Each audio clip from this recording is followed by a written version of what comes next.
Marites, mga mare at pare! Matapos ang phenomenal success ng Green Bones, may bago na nga bang pelikulang pagbibidahan si Kapuso Drama King Dennis Trillo?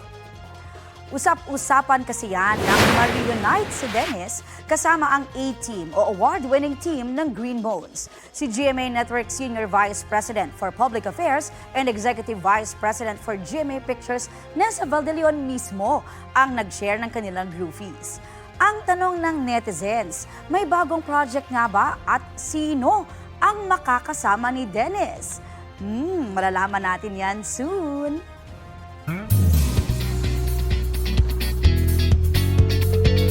Fearless si Kapuso star at Lira Mikey Quinto sa kanyang skydiving activity sa Hawaii. What are we doing today? Skydiving! Let's go! Bago mag-skydiving, may selfie video pa si Mikey kasama ang ilang kaibigan. Kita ang kanyang excitement at happiness. Ipinakita ni Mikey sa video ang step-by-step process hanggang sa mag-skydive.